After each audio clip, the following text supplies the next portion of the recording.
जय श्री राधे, जय श्री राधे।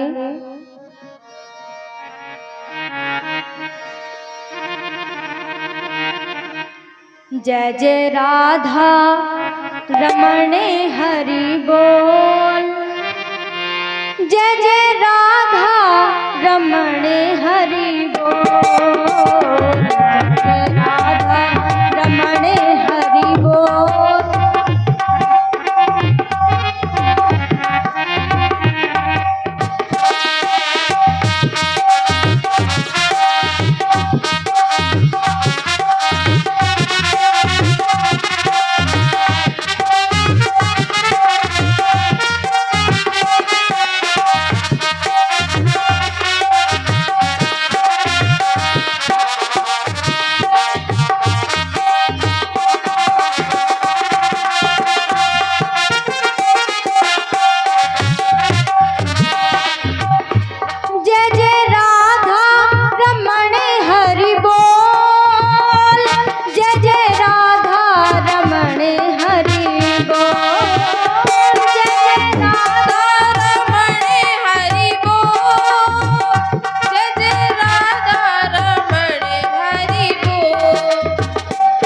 जय राधा कि जय जय राधा, जय जय राधा रमण हरि बोल, जय जय राधा रमण हरि बोल, जय जय राधा रमण हरि बोल, जय जय राधा रमण हरि बोल, जय जय राधा रमण हरि बोल, जय जय राधा रमण हरि बोल।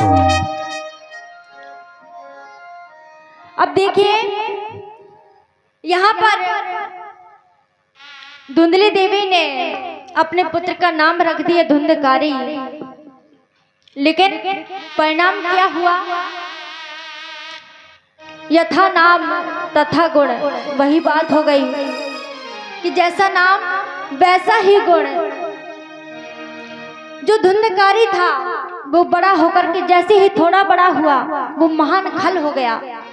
और जो गोकर्ण थे तो गोकर्ण के लिए श्रीमद् भागवत में कहा गया कि गोकर्ण पंडितो ज्ञानी अरे धुंधकारी महाखला। क्यों? क्योंकि जो फल दिया था वो तो गौ माता को खिला दिया, तो उसके सारे के सारे गुण गोकर्ण जी में आ गए। और धुंधली देवी जैसी थी कर्कश वाणी वाली, वो सारे गुण आ गए किसमें? धुंधकारी में। अब धुंधकारी जी थोड़े बड़े हुए तो महान खल हो गए। अब जहां जिसका एक पुत्र हो, एक लौता पुत्र, और वो भी कुपुत्र हो जाए तो ये सबसे बड़ा कष्ट होता है। आत्मदेव जी घर में आते, कुछ अच्छी बात कहते, धुंधकारी वहां से चले जाते, लेकिन गोकर्ण भी बड़ी प्यार से आत्मदेव जी को पिताजी पिताजी कह के बुलाते, उनकी शिक्षा लेते, शिक्षा ग्रहण करते। लेकिन जिसका एक लौता पुत्र और वो कुपुत्र हो जाए तो उसको बड़ा दुख होता है। लेकिन आत्मदेव जी किसी से कह नहीं सकते। क्यों? क्योंकि उन्हीं ने तो इतना निवेदन किया था कि महाराज कैसे भी करिए मेरे पुत्र हो जाए, आशीर्वाद दीजिए। अब कह भी नहीं सकते कुछ।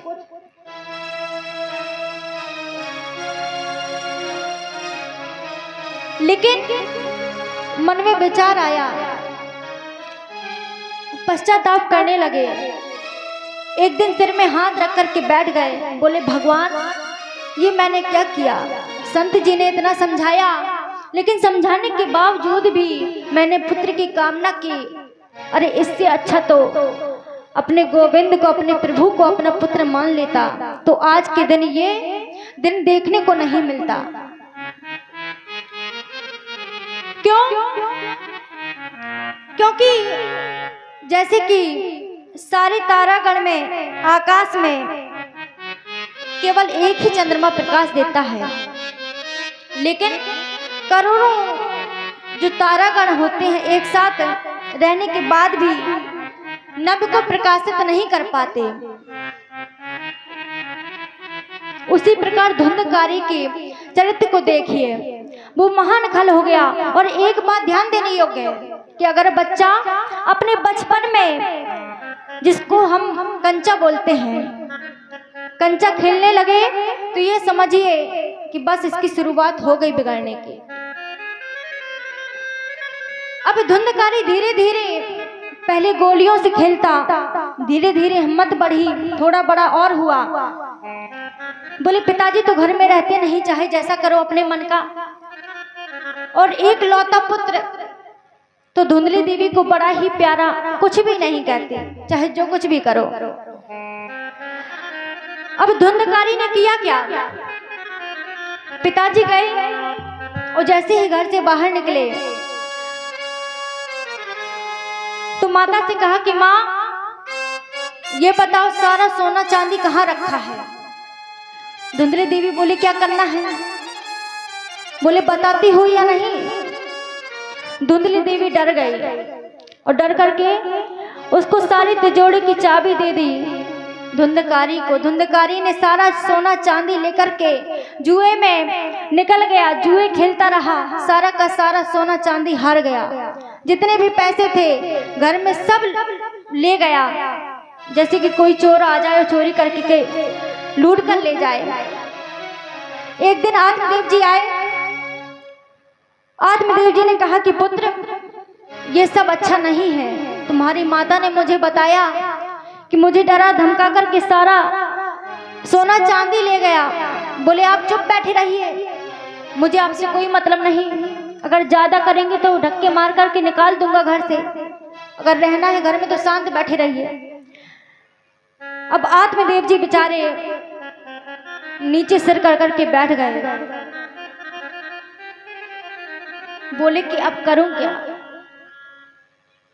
कर्म तो मैंने ही किया था और जैसा किया था तो वैसा तो भरना पड़ेगा, वैसा भोगना पड़ेगा। लेकिन उसी समय पर गोकर्ण जी आ गए। गोकर्ण जी ने पिताजी को उदास देखा। गोकर्ण जी बोले पिताजी क्या बात है, आजकल आप बहुत उदास लगते हैं, आखिर हुआ क्या है। आत्मदेव जी बोले बेटा क्या बताऊं, तुम्हारा भाई जो धुंधकारी है पहले तो गोलियों से खेलता था, धीरे धीरे जुआ खेलना शुरू कर दिया, घर में जितना सोना चांदी था सब लूट करके ले गया। माँ को डरा धमका करके एक दिन माँ ने मना किया कि ऐसा ना करो तो उसको भी मार दिया, हाथ उसके ऊपर उठा दिया। और मैंने कहा तो आप मुझसे कहा कि आप चुप बैठे रहिए, मुझे आपसे कोई मतलब नहीं। आत्मदेव जी रुदन करने लगे तो गोकर्ण जी कहते हैं कि पिताजी आप चिंता मत करिए, अरे ऐसे व्यक्ति के लिए क्या रोना, क्यों, क्योंकि ये मेरा पुत्र, मेरी पत्नी, मेरा भाई, मेरे बेटी, ये सब दुनिया की माया है, मोह माया है, इसमें नहीं पड़ना चाहिए। और अगर भाई लूट करके भी ले गया तो आपको करना क्या है। बोले आप तो प्रभु का भजन करिए। आत्मदेव जी ने कहा कि बेटा तुम ही मुझे समझा सकते हो। गोकर्ण जी बड़ा ही सुंदर उपदेश देते हैं आत्मदेव जी को, कहते हैं देहेस्तिमास रुद्रे भिमतिम त्यजित्वम, यानी कि ये जितने भी संसार की माया है, मोह माया है, सबको छोड़ करके, क्यों, क्योंकि अरे जिस आंख को हम अपना मानते हैं, देह पर अभिमान करते हैं, ये जो हमारा हर मनुष्य का देहाभिमान होता है। और ये देहाभिमान है कैसा, केवल इतना कि अरे हम पंडित जी, हम सेठ जी, हम ठाकुर जी हैं, ये छाती ठोक करके कहते हैं। लेकिन गोकर्ण जी उपदेश देते हैं क्या कि देहेस्तिमास रुद्रे भिमतिम त्यजतोयम जाया सुता दिशु सदा ममताम विमुंच। बोली ये कब तक है पिताजी, ये जो देहाभिमान है सबसे पहले तो नेत्र बंद करके केवल अपनी आत्मा से पूछिए कि मैं हूं क्या। अगर आप ये देहाभिमान करते हैं, देह का अभिमान करते हैं, स्तन का अभिमान करते हैं, तो सबसे पहले एक नजर डाल करके देखिए, मन में विचार कीजिए कि आंख अपनी है, तो उस समय जब आंख खराब हो जाती है, आंख फूट जाती है, तब आप रुक क्यों नहीं पाते हैं? क्यों? क्योंकि वो तो अपनी है ना। अरे जिन कानों को हम अपना कहते हैं कि ये कान हमारे, हमारा साथ देंगे, लेकिन बुढ़ापे समय सुनाई देना बंद हो जाए, बहरे हो जाए, तब हम ये क्यों नहीं कहते कि अरे तू मेरा है, मेरा साथ नहीं छोड़ सकता? क्यों? क्योंकि पिताजी ये केवल मोह माया है, और ये बेटा, ये मेरी पत्नी, ये ठीक है, प्रेम सबसे करो। क्यों? क्योंकि अनन्य ममता विष्णु, ममता प्रेम संगीता। बोले प्रेम सबसे करना चाहिए, लेकिन एक गड़बड़ी नहीं करनी चाहिए। बोले क्या? तो बोले ममता किसी से मत करो। क्यों? क्योंकि ये ममता ही है। अगर एक बार जिससे ममता फंस गई तो फिर वो जीवन में कभी छोड़ नहीं सकती। इसलिए प्रेम सबसे करिए। प्रेम की बात आए तो वो गोपियों ने हमारे कृष्ण कन्हैया लाल से किया था, लेकिन ममता नहीं की। ममता नहीं करनी चाहिए। बोले क्यों? क्योंकि जिस शरीर को हम अपना मानते हैं वो भी हमारा साथ नहीं देता, तो ये बेटा आज है, कहने के लिए है कि अरे ये मेरा बेटा है, ऐसा करेगा, मेरी सेवा करेगा, ये मेरी पत्नी है, मेरे कभी साथ नहीं छोड़ सकती। लेकिन एक बार जरा आप विचार करके देखिए, क्या ये कभी साथ नहीं छोड़ेंगे? अरे उनको रोको, क्योंकि वो तो अपने हैं, और जो वास्तव में अपने होते हैं वो थोड़ा ना कभी साथ छोड़ते हैं। जैसे ही इतना गोकर्ण जी ने कहा, आत्मदेव जी कहने लगे कि बेटा मैं समझ गया। बोले मुझे कुछ नहीं लेना देना धुंधकारी से। गोकर्ण जी ने कहा कि पिताजी, इस शरीर की मरने के बाद केवल 3 ही गति होती है, और वो 3 गति कौन सी है? बोले कि जब व्यक्ति मृत्यु को प्राप्त हो जाता है तो सबसे पहले एक गति होती है, यदि उस शरीर को हम जला देंगे तो वो राख की ढेरी बन जाएगी। ये पहली बात है, ये पहली गति है। और अगर हम उस शरीर को दफना देंगे मिट्टी में तो उसके बाद होगा क्या? बोले उस जो वो मिट्टी है वो उसी में मिल जाएगी और उसको कीड़े खा जाएंगे। दूसरी गति हो गई, बोले अगर यदि फेंक देंगे तो कोई गीदड़ आएंगे उड़ करके और वो भी हमारे मांस को खा जाएंगे। इसलिए अगर प्रेम करना है तो केवल सहारा लेना है तो बाके बिहारी लाल का लो। क्यों? क्योंकि बड़ा ही सुंदर सा भजन किसी ने गाया है।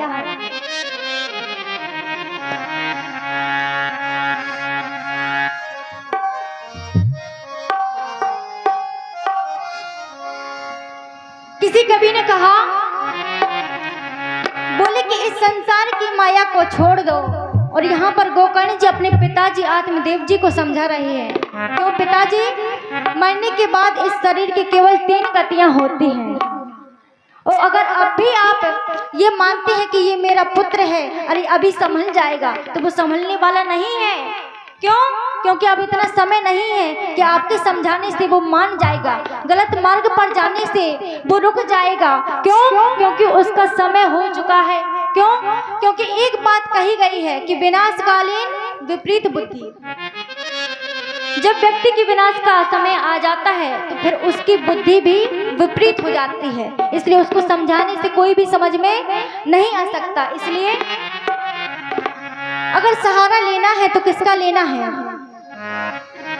कि श्याम से, अरे श्याम से लौ लगा कर दे, श्याम से लौ लगा कर देख, वो तेरे साथ चल देगा। श्याम से लौ लगा कर दे, वो तेरे साथ चल देगा।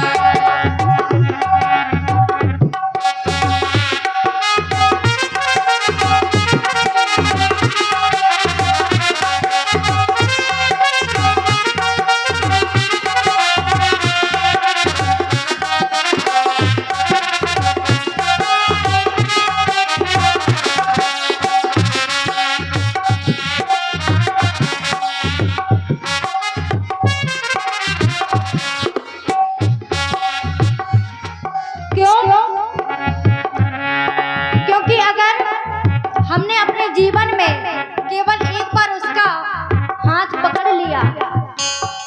सभी लोग जानते होंगे जब बच्चा छोटा होता है कहीं भी जाता है तो माँ बाप उसका हाथ पकड़ लेते हैं। बच्चा उनका हाथ छोड़ दे लेकिन माता पिता उसका हाथ कभी छोड़ने वाले नहीं हैं। और इसी प्रकार से अगर हमने एक बार अपना हाथ उस प्रभु को पकड़ा दिया तो वो कभी भी बीच मझधार में छोड़ने वाले नहीं हैं। इसलिए श्याम से लो लगा कर दे वो तेरे साथ चल देगा। श्याम से लो लगा कर दे,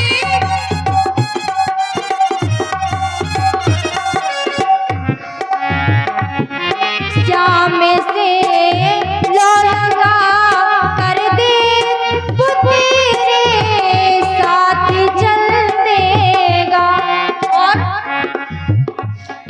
तेरी आँखों का हर आंसू, तेरी आँखों का हर आंसू वो मोती भी तो कर देगा। आँखों का हर आंसू सावेरा मोती कर देगा।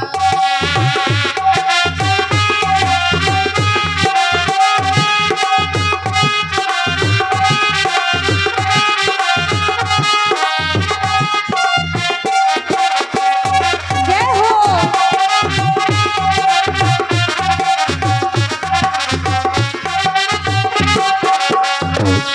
और एक बात, जहाँ भी जाइए कोई भी व्यक्ति ऐसा नहीं है कि आपका जीवन भर साथ दे। तो जिसके दर पर जाएंगे जो अमीर व्यक्ति होता है उसका सभी लोग साथ दे देंगे। क्यों? क्योंकि आदमी के मन में ये भरोसा रहता है कि ये बड़ा व्यक्ति है, आज के दिन हमने इसको इतने पैसे दिए तो कल के दिन ये लौटा देगा। लेकिन उसी ओर अगर एक गरीब आदमी को रख दीजिए तो उसकी कोई मदद करने वाला नहीं है। सभी लोग अपनी दर से ठुकरा देंगे। लेकिन अगर प्रभु का सहारा ले लिया तो होगा क्या?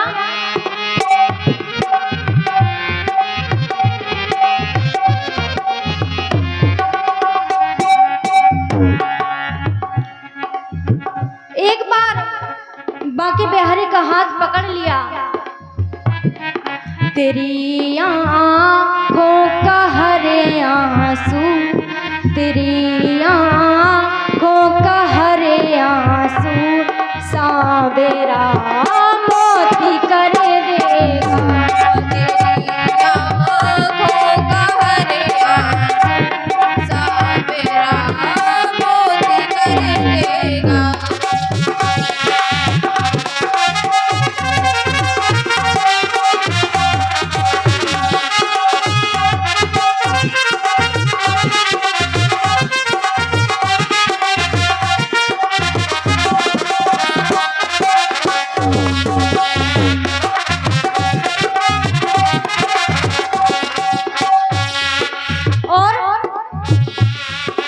जब भी किसी दर पर जाते हैं तो सभी लोग किसी न किसी कारण से लौटा देते हैं। कोई भी वस्तु मंगा करके देखिए, कहीं नहीं जाना है, केवल यहीं पर आजमा कर देख लीजिए। अगर धर्म का काम हो रहा है और अगर उस धर्म के काम में किसी वस्तु की जरूरत पड़ गई, अरे भैया हमारी मदद कर दोगे? बोले तुमने ठाना है तो तुम पूरा करो। इस संसार के लोगों की ये प्रवृत्ति है। लेकिन जिसे ठुके लाए जगे वाले,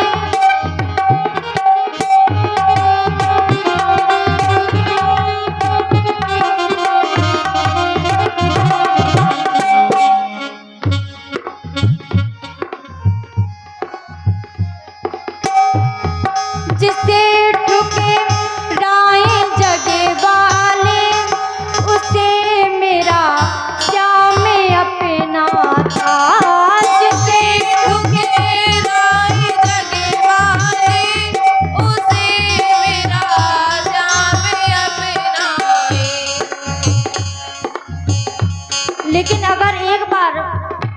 प्रभु के दर पर चले जाए और मन से कुछ भी मांग ले तो वहां से कोई भी व्यक्ति खाली हाथ आने वाला नहीं है, क्योंकि श्याम वो प्रभु ऐसा है, करुणावान है, दया का सागर है। तो कहना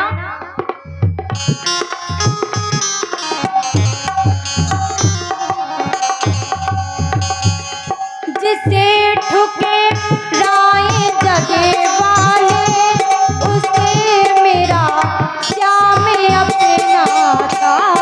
जिसे ठुके राय जगे वाले उसे मेरा श्याम अपनाए। तो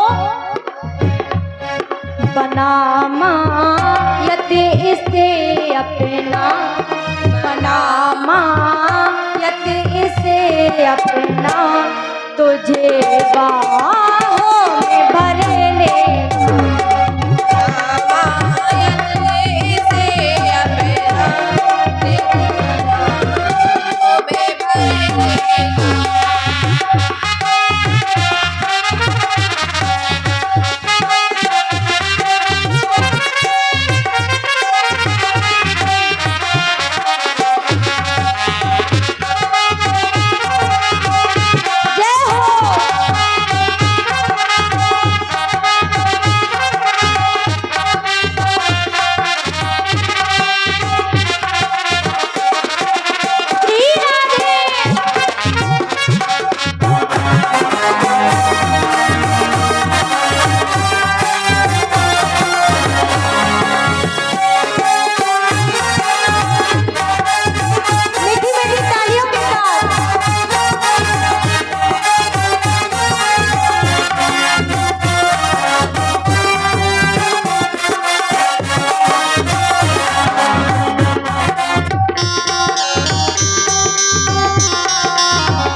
केवल अपने जीवन में उतार लीजिए, केवल एक बात ध्यान रख लीजिए, तो कभी भी कोई भी आपको सताए, क्यों? क्योंकि एक कहावत है कि जाको राखे साइयां, अरे मार सके ना कोई और बाल न बांका कर सके जो जग बैरी होए। लेकिन उसके लिए पहरेदार कैसा होना चाहिए? बांके बिहारी लाल जैसा। तो इसलिए कहना ये जग रूठे तो रूठ जाए, ये जग रूठे तो रूठ जाए।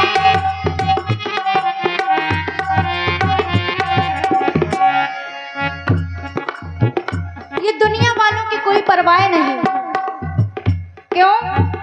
क्योंकि ये संसार हमसे रूठ जाए, सब कोई बुराई मान ले, लेकिन अगर वो हमसे रूठा नहीं है तो वो सब एक दिन सही कर देगा। तो कहना ये जग रूठे तो रूठ जाए, श्याम ना रूठ पाए हमसे। ये जग रूठे तो रूठ जाए, श्याम ना रूठना हमसे। प्रभु केवल आप बस मुझसे खपा नहीं होना, मुझे इस संसार की कोई परवाह नहीं है।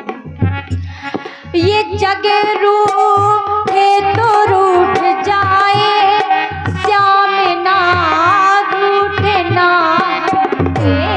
ये जग रूठे तो रूठ जाए, श्याम ना रूठना तुमसे। क्यों? राज ये जीवन अब सारा, राज ये जीवन अब सारा, श्याम चरणों में गुजरेगा। राज ये श्याम चरणों में गुजरेगा।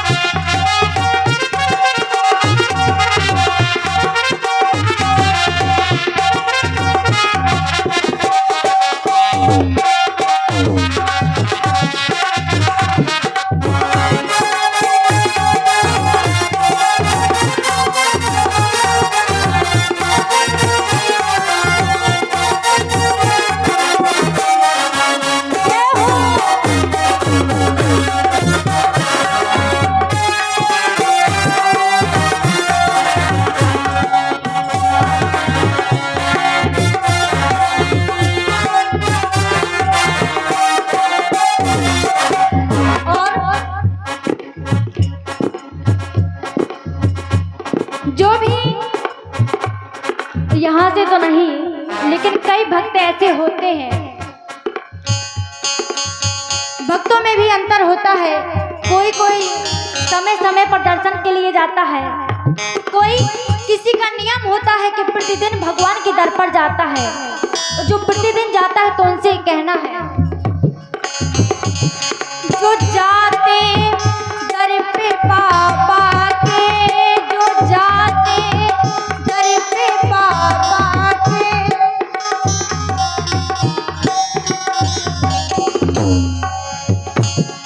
जो जाते दर पे बाबा के, वो महिमा जाने बाबा की। जो जाने बाबा की, वो जाने महिमा बाबा की। और अगर दर पर हम सभी लोग दर्शन के लिए गए और एक बार अगर उस प्रभु की नजर हमारे ऊपर पड़ गई तो होगा क्या? जो जाते दर पे बाबा के, वो जाने महिमा बाबा की। लेकिन फिरा कर मोर छड़ी पल में, फिरा कर मोर छड़ी पल में, सितारे रोशन कर देगा। फेरा कर मोर छड़ी पल में, सितारे रोशन कर देगा। तेरी आँखों का हरे आंसू सवेरा मोती करेगा।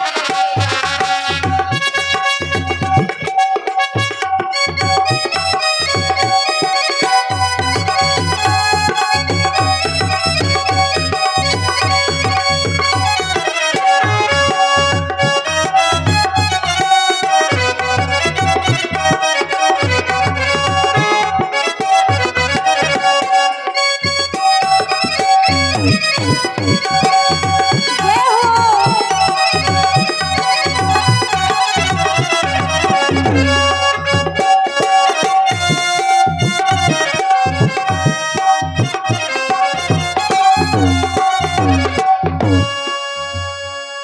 इसलिए केवल करना क्या है?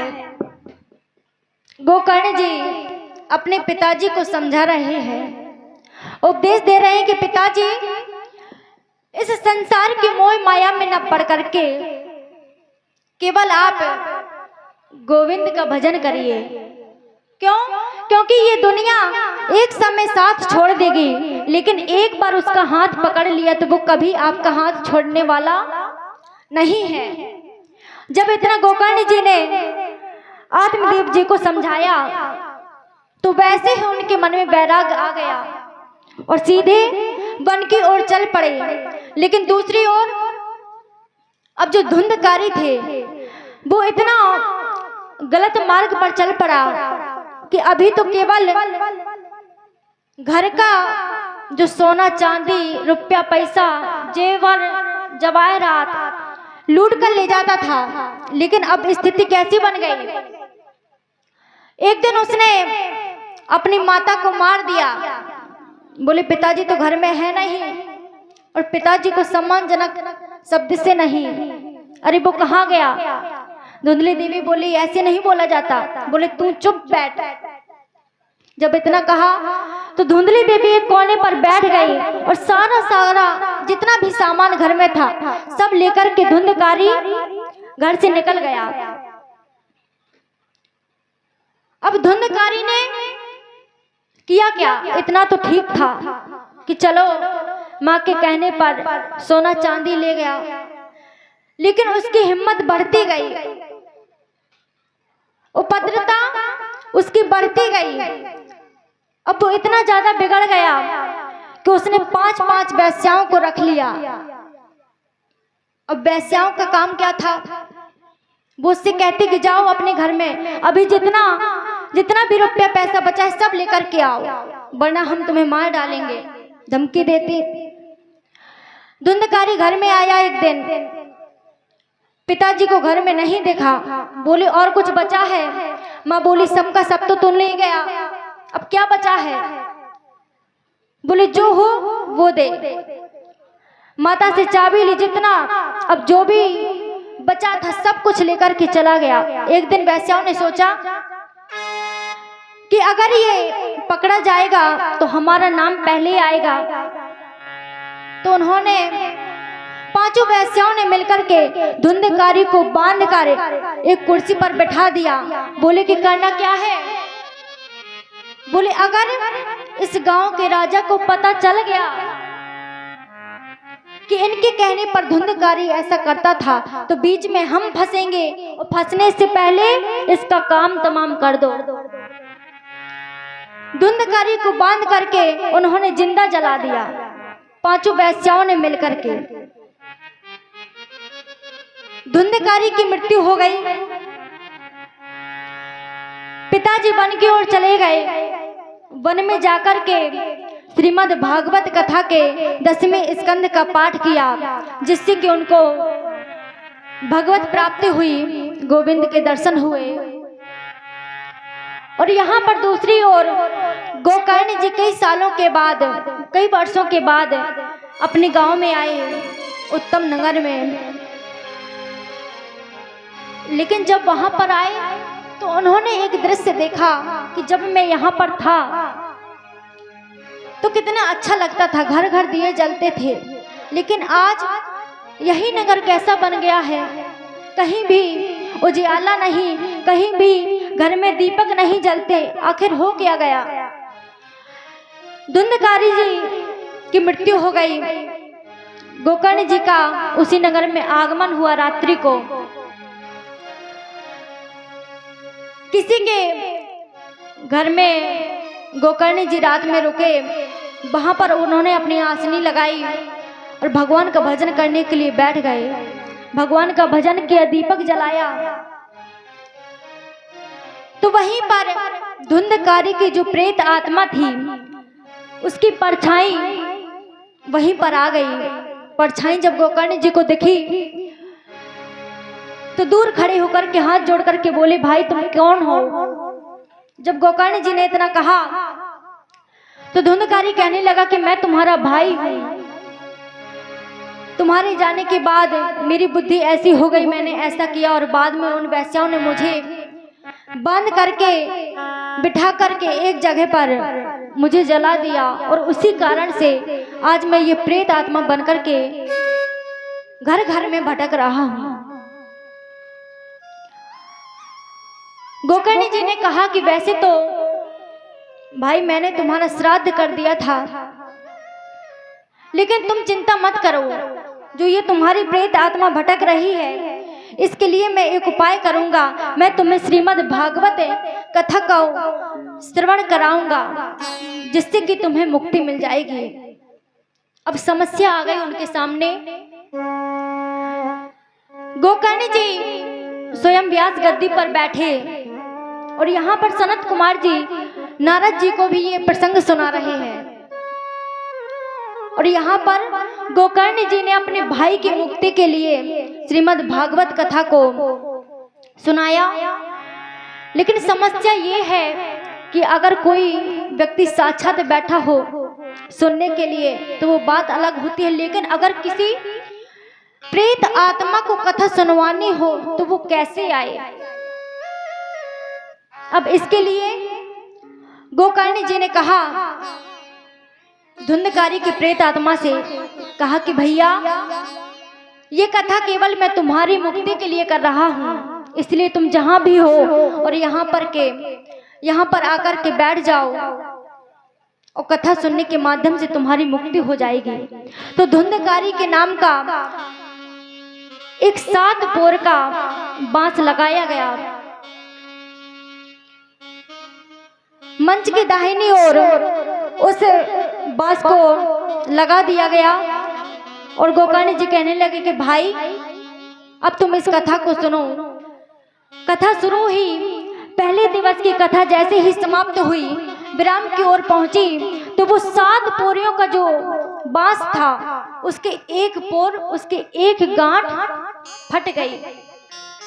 दूसरे दिन की कथा समाप्त हुई। ऐसे ऐसे करके 7 दिन तक कथा चली और वो सातों की सातों जो पोर थी वो सारी की सारी फट गई और उसमें से धुंधकारी बाहर निकल आया। जैसे ही वो बाहर निकला तो भगवान के पार्षद उसके लिए सुंदर सा विमान लेकर के आ गए। लेकिन यहाँ पर बात आती है, नारद जी कहते हैं कि महाराज कथा तो सबने सुनी, लेकिन यहाँ पर केवल धुंधकारी के लिए भगवान के पार्षद क्यों आए, उसी के लिए ये विमान क्यों आया। तो सनत कुमार जी बड़ा ही सुंदर जवाब देते हैं कि कथा सभी लोग सुनते हैं, लेकिन कथा सुनने में भी अंतर होता है। बोले कैसा अंतर? बोले अभी तो आपने कहा था कि भगवान का नाम जपना चाहिए, चाहे वो भाव से हो चाहे को भाव से हो, तो फिर ये कैसे? तो नारद जी से सनत कुमार जी कहने लगे कि ऋषिवान, जो कथा सुनते हैं जिसको श्रोता कहते हैं, श्रोता समाज कहते हैं, उसमें भी सुनने वाले कई तरीके के होते हैं। बोले श्रोता भी 3 तरीके के होते हैं जो सुनने वाले होते हैं। पहले नंबर पे होता है श्रोता, यानी कि कथा हो रही है, यहाँ पर कथा हो तो रही है लेकिन सुनने वाला व्यास जी भजन गा रहे हैं और अधिकतर ये देखने को मिलता है माताओं बहनों में। भजन कहते कहते सुनते सुनते उनको नींद आ जाती है और वो वहीं पर खंबे से कहीं अच्छी जगह देख लेती है। कई व्यक्तियों को देखा है और बीच कथा में आराम से वहीं पर विश्राम कर लिया। तो सनत कुमार जी कहते पहले नंबर पर होता है सोता, यानी कि कथा सुनने के लिए आता है लेकिन बीच में सो जाता है। दूसरे नंबर पर होता है सरोता। बोले प्रभु सरोता कैसे कहते हैं? बोले कथा हो रही है लेकिन कथा में माताएं बहनें आती हैं, भाई लोग आते हैं, बंधु आते हैं, लेकिन कथा हो रही है, थोड़ा सा मौका पाया, माइक की आवाज बंद हो गई, उतनी देर में अपने घर की सारी बातें कह लेंगे, अरे ऐसे से ऐसा आज तुमने क्या बनाया। तो ये होते हैं सरोता, यानी कि जैसे सरोतियां चलती है वैसे ही इनका मुंह चलता है। तो महाराज ये होते हैं सरोता। और तीसरे नंबर पर जो सच्चा सुनने वाला होता है वो है श्रोता। श्रोता किसे कहते हैं कि ना तो बीच कथा में सोए, ध्यान पूर्वक केवल उसके कान भी कथा में हो, उसका मन भी कथा में हो। ये नहीं कि यहाँ पर बैठे मन रखा है घर पर, तो ऐसी कथा सुनने से क्या फायदा। बोले अच्छा इसलिए उनके लिए विमान आया। बोले हाँ, क्योंकि धुंधकारी भले ही प्रेत आत्मा थी एक, उसको कथा सुनाई गोकर्ण जी ने, लेकिन उसने ध्यान पूर्वक जितनी भी कथा सुनी ध्यान पूर्वक सुनी, उसके कान उसका मन तन सब कथा में था, इसलिए उसके लिए विमान आया। और यहाँ पर विमान पर आसीन होकर के धुंधकारी को भगवान के पार्षद ले गए। यहाँ पर भक्ति देवी के जो 2 महापुरुष थे, यानी कि उनके पुत्र ज्ञान और वैराग्य, ये प्रसंग वहीं पर चल रहा था ना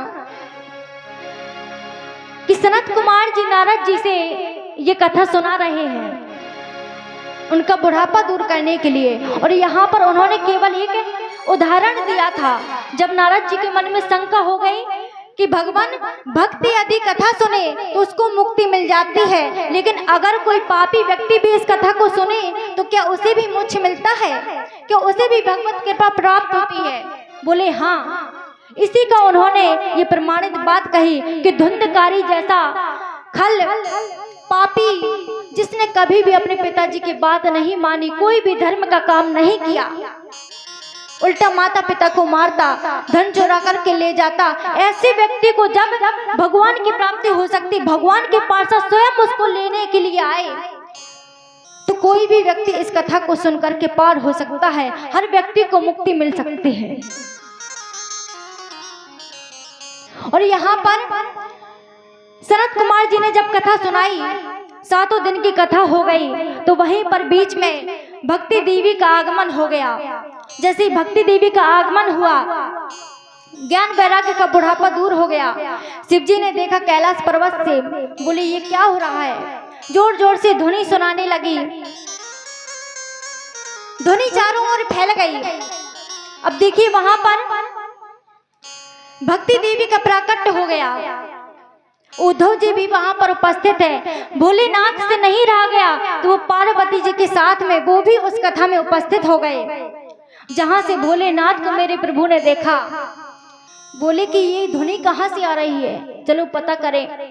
जब देखा तो वहां पर कांस, ताली, भजन, सुर लहरी और ऊंची होती जा रही है।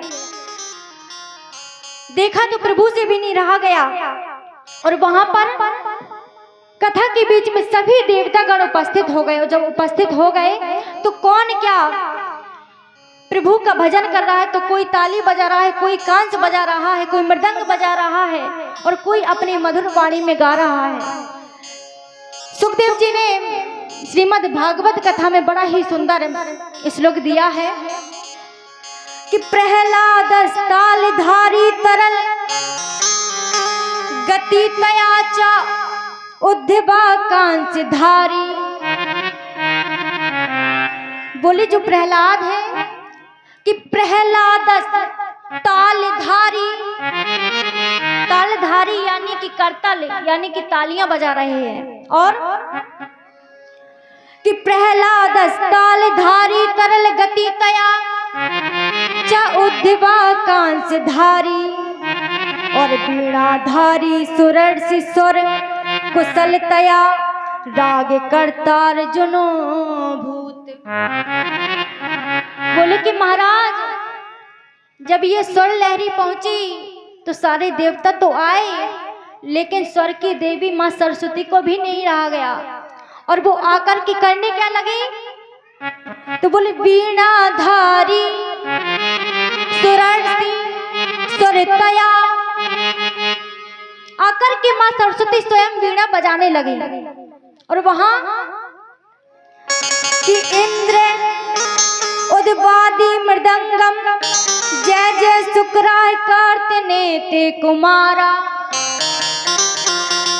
वहां पर उद्धव जी भी उपस्थित हैं और इंद्र सहित आदि जितने भी देवता हैं, क्योंकि देवताओं के राजा तो इंद्र हैं, लेकिन उनके साथ में जितने देवता हैं वो भी साथ में आए और कर क्या रहे हैं, तो बोले कि इंद्रोवादी मृदंगम कि जय जय शुक्राय कार्तनेते कुमारा।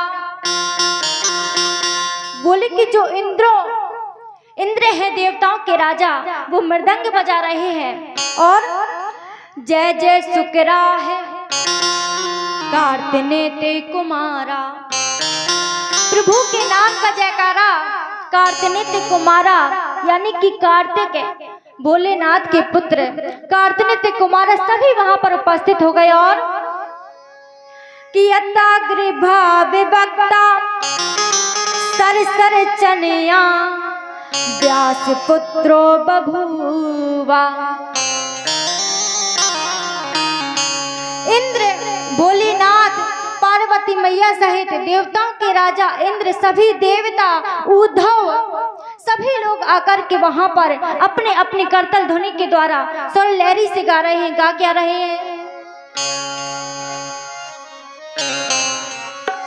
अरे गोविंदे बोलो हरि गोपाल बोलो, गोविंदे बोलो हरि गोपाल, गोविंदे बोलो हरि गोपाल बोलो, गोविंदे बोलो हरि गोपाल बोलो।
की अधिष्ठात्री माता सरस्वती वहां पर विराजमान है और वो ऐसी सुर लहरी लगा रही है, भजन गा रहे हैं और आप लोगों को संकोच लगता है।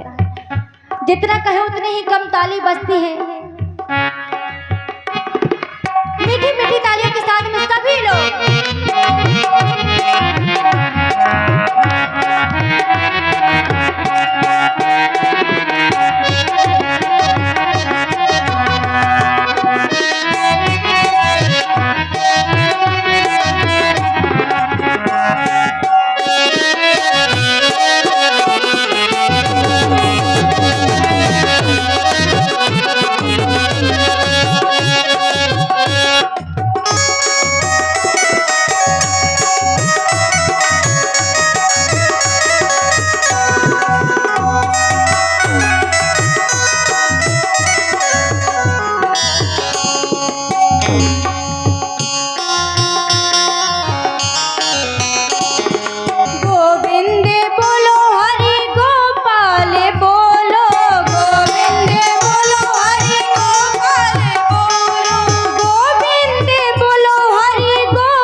बोलिए बाल कृष्ण लाल की।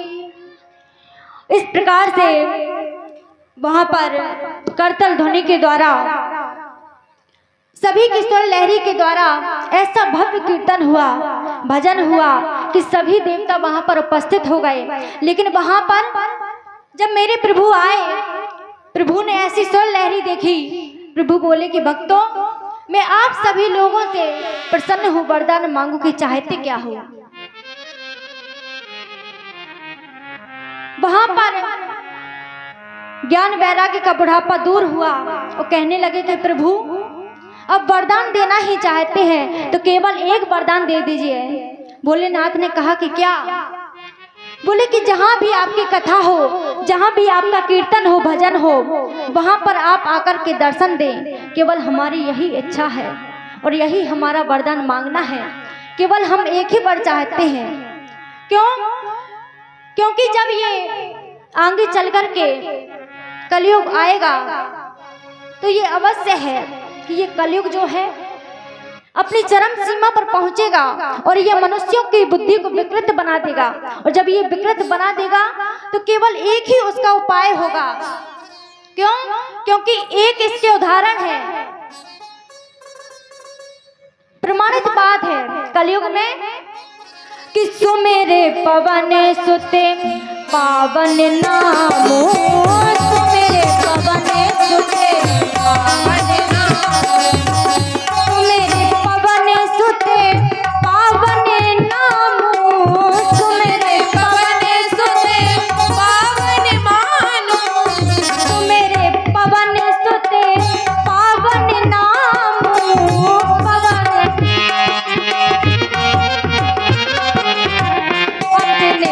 बस कर राखे राम, अपने बस कर राखे राम, अपने बस कर राखे राम। बोले प्रभु इसके लिए केवल एक ही उपाय है। क्यों? क्योंकि ये जो वीर बजरंग बली है ये इसके साक्षात प्रमाण है। क्यों? क्योंकि सुमेरे पवन सुते अरे पावन नाम, भगवान राम का पावन नाम हनुमान जी ने लिया तो हुआ क्या कि सुमेरे पवन सुते अरे पावन नाम, तो अपने बस करे अरे राखे राम। बोले प्रभु जब इसके प्रमाणित साक्षात प्रमाण है, श्री हनुमान जी महाराज, तो केवल एक ही वरदान दे दीजिए। वो वरदान कौन सा? कि जहाँ पर भी आपका कीर्तन हो, भजन हो, सत्संग हो, आपकी कथा हो, तो वहाँ पर आकर के आप अपने भक्तों को दर्शन दें। प्रभु ने कहा तथास्तु, ऐसा ही होगा। अब यहाँ पर सुखदेव जी मंगलाचरण में कहते हैं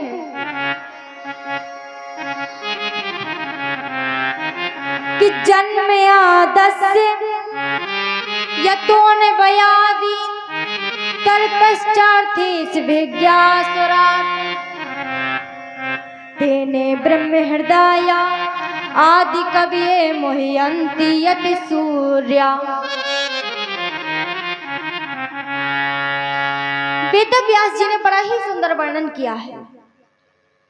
वर्णन क्या किया है कि जन्म आदस्य यतोन वयादि तर्तश्चार्थेष विज्ञासुरात् तेने ब्रह्म हृदय आदि कविये मोहयन्ति यति सूर्या। इतना ही नहीं, आगे बड़ा ही सुंदर व्याख्या की है। व्याख्या क्या की कि तेजो भारी मृदाम यथा विनिमयो यत्र त्रिसर्गो मृषा तो धाम ना स्वेन सदा निरस्त कोहि कम अरे सत्यम परम धीमहि। बोले कि जन्म आदस्य, बड़ा ही सुंदर वर्णन किया। बोले कि जिन प्रभु की कृपा मात्र से, अरे शक्ति मात्र से ये सारा विश्व, ये सारा संसार प्रपंच होता है, पालित होता है। प्रभु केवल अपनी शक्ति मात्र से इस सारे संसार को प्रपंच करते हैं, पालित करते हैं। और वो प्रभु है कैसे? बोले कि अपने यतोन वयादि तर्तश्चार्थेष विज्ञासुरात्। बोले कैसे? तो बोले जो अपने स्वरूप में हमेशा प्रतिष्ठित रहते हैं। बोले स्वराट। बोले अच्छा, तो कहा इतना ही नहीं, केवल उनकी शक्ति मात्र से केवल एक इशारा करना है, सारे के सारे जीव उनकी उंगलियों पर नाचते हैं। बोले प्रभु ये तो ठीक है, लेकिन धाम ना स्वयं सदा निरस्त कोहि कम सत्यम परम धीमहि। बोले महाराज, ये जो सत्यम परम धीमहि है, ये क्या है? सत्य की बात भागवत में क्यों की गई? तो यहाँ पर तुलसी बाबा ने भी बड़ा ही सुंदर वर्णन दिया कि धरा में ना दूसरे सत्य समाना, धरा में ना दूसरे सत्य समाना।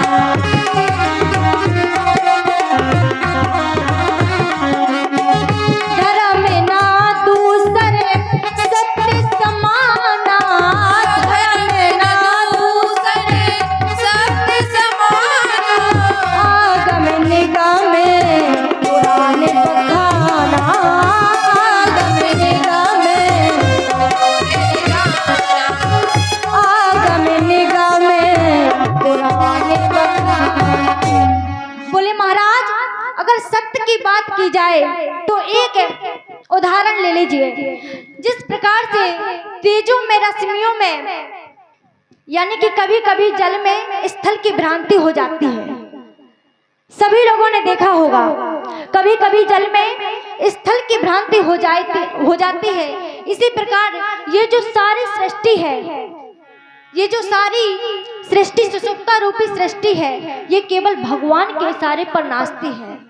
ये पृथ्वी ही नहीं, पृथ्वी पर पलने वाले जितने भी ये सारे के सारे जीव जंतु हैं, ये भी सारी उसके शक्ति मात्र से प्रपंच होते हैं, पालित होते हैं। बोले महाराज ये तो ठीक है, लेकिन सत्य में परम धीमहि ये क्या है? बोले कि केवल एक ही बात समझ नहीं हो। क्यों? क्योंकि सबसे पहले श्रीमद् भागवत में केवल सत्य की ही चर्चा की गई है। बोले क्यों? क्योंकि धाम ना स्वेन सदा निरस्त कोहि कम सत्यम परम धीमहि। भागवत के प्रारंभ में देखिए तो सत्यम परम धीमहि, हम सत्य की उस सत्य की वंदना करते हैं, और जब मध्य में जाते हैं तो सत्य व्रतम सत्य परम। अगर भागवत के मध्य में आए तो एक केवल 2 लाइनें आती हैं, सत्य व्रतम सत्य परम। तो ये प्रारंभ में सत्यम परम धीमहि, जब भागवत का बिल्कुल प्रारंभ होता है, शुरुआत होती है, तो सबसे पहले सत्य की ही वंदना की गई है। और जब भागवत का यानी कि समापन आता है तो एक बात कही गई, क्या कि कसमय्ये ना भागवत, कसमय्ये ना भागवत। तो प्रारंभ में सत्य में परम धीमहि, और तुलसी बाबा ने भी कहा है कि धर्म में न दूसर अरे सत्य समाना, और आगम निगम पुराण बखाना। बोले क्यों? बोले अगर कोई व्यक्ति अपने जीवन में सत्य बोलता है तो ये मैं दावे से कह सकता हूँ, बोले कि सत्य से बड़ा कोई भी धर्म नहीं हो सकता। क्यों? क्योंकि बाबा तुलसीदास जी ने ही रामचरितमानस में ये प्रमाण दे दिया है कि धर्म में न दूसरे अरे सत्य समाना, और आगम यानी कि निगम और वेद पुराना। तो बोले पुराणों में इसकी व्याख्या दी गई है। बोले ठीक है, लेकिन अगर कोई व्यक्ति असत्य बोले तो उसके लिए क्या कहा गया कि नहीं असत्य समय अरे पातक पुंजा, नहीं असत्य समय